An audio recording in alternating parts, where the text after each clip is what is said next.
Setiap hari kita melihat bagaimana media massa dan film-film mengagungkan ketidaksusilaan, meruntuhkan nilai-nilai keluarga, mendorong egoisme, kerakusan, dan hawa nafsu. Kita menyaksikan bagaimana penjahat-penjahat melarikan diri dari jerat hukum dan keadilan dengan memanipulasi hukum. Kita menyaksikan separuh dunia ini menderita di bawah kediktatoran, totaliter, dan penganiayaan. Kita menyaksikan separuh penduduk bumi ini masih hidup di bawah garis kemiskinan, dan pornografi, kejahatan, aborsi, terorisme, dan okultisme semakin meningkat. Masih ada banyak sekali alasan lain bahwa dunia ini perlu dirubah. Untuk itu, pertama-tama, kita harus memahami bahwa kita tidak hanya bisa mempengaruhi dunia ini, tetapi kita diperintahkan untuk berbuat demikian. Tuhan Yesus berkata di dalam Yohanes 14 yang ayat 12, "Aku berkata kepadamu, sesungguhnya barang siapa percaya kepadaku, ia akan melakukan juga pekerjaan-pekerjaan yang aku lakukan, bahkan pekerjaan-pekerjaan yang besar daripada itu. Sebab aku pergi kepada Bapa."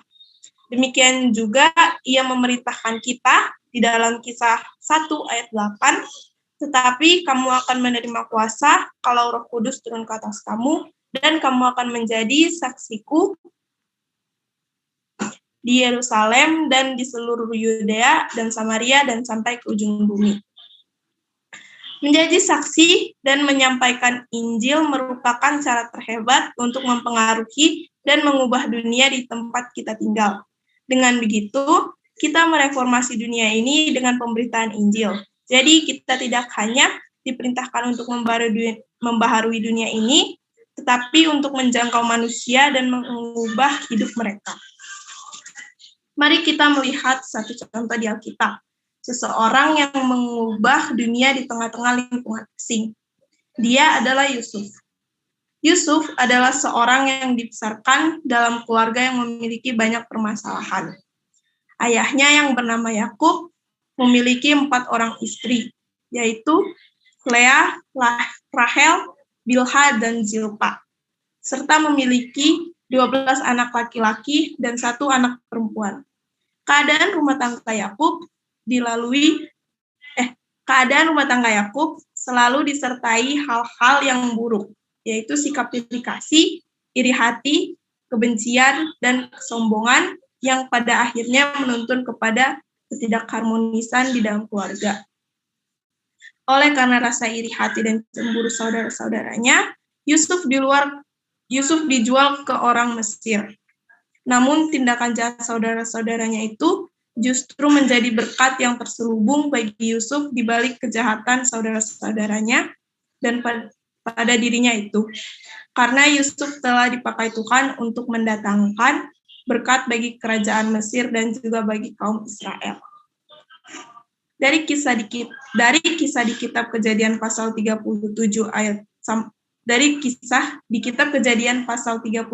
sampai pasal 50 memberitahu kita beberapa alasan mengapa Yusuf bisa mengubah kesulitan menjadi berkat bagi dirinya, keluarganya, dan bagi bangsa Mesir.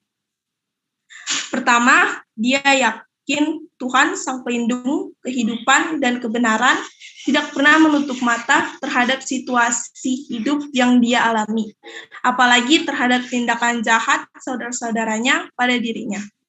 Keterbukaan hatinya pada Tuhan membuat dia mampu melihat jalan Tuhan di tengah situasi sulit yang dia hadapi.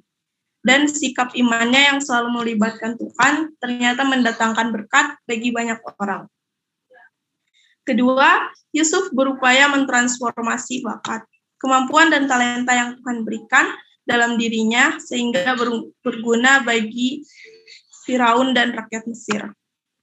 Kita temukan sosok Yusuf yang selalu berupaya melakukan hal-hal baik dan luhur di mana saja dia berada.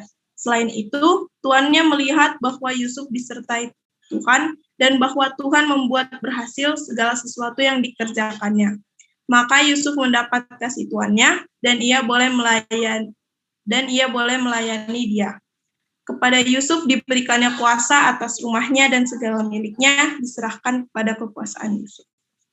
Yang ketiga, Yusuf memiliki suatu karakter luar biasa dalam dirinya, di mana dia adalah tipe orang yang realistis dengan kenyataan hidup, bahwa dalam hidup pasti ada susah senangnya. Dia menghadapi semuanya dengan sikap yang tenang dan bijak, serta tetap fokus pada hal-hal yang baik dan luhur serta sejati sifatnya.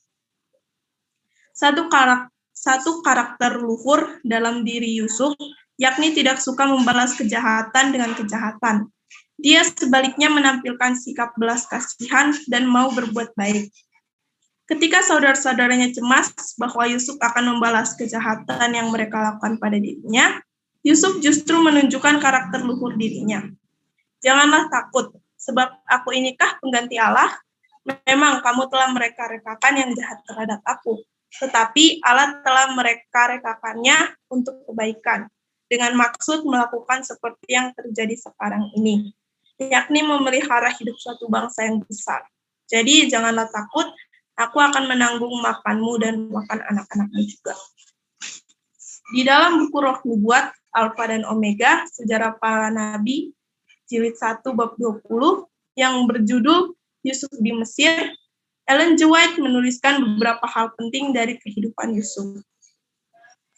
Yang pertama, Yusuf mempertahankan kesederhanaannya dan kesetiaannya kepada Allah.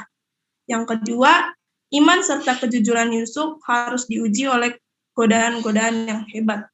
Yang ketiga, jawaban Yusuf menyatakan kuasa dari prinsip-prinsip keagamaan.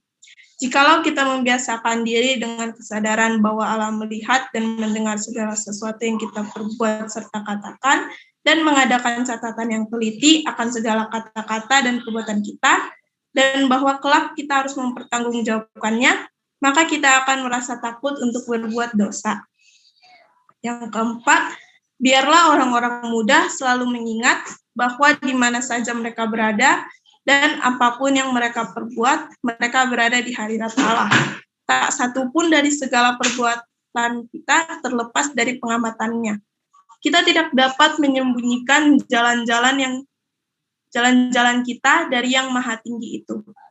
Untuk itu, sebagai orang muda, sama seperti Yusuf, dimanapun kita berada, dan situasi apapun yang kita alami, kita harus bisa mengubah dunia di mana kita tinggal, melalui menjadi berkat bagi mereka dan menunjukkan karakter atau tabiat luhur seperti Yesus Kristus. Seperti yang dikatakan oleh seorang sastrawan dan sejarawan dari Rusia, yaitu Leo Tolstoy, everyone thinks of changing the world, but no one thinks of changing himself. Yang artinya, semua orang berpikir untuk mengubah dunia, tetapi tak seorang pun berpikir untuk mengubah dirinya sendiri. Jadi, kita dapat mengubah dunia. Kita dapat mengubah dunia di mana kita tinggal, bila mana kita telah mengubah diri kita terlebih dahulu. Kita dapat mengubah diri kita bila mana kuasa Roh Kudus telah kita terima. Biarlah kita menjadi berkat dimanapun kita tinggal dengan menunjukkan tabiat seperti Yesus Kristus. Dengan itu, kita bisa mengubah dunia ini. Sekian materi yang dapat saya bawakan. Semoga dapat menjadi berkat bagi kita semua. Terima kasih, Tuhan Yesus.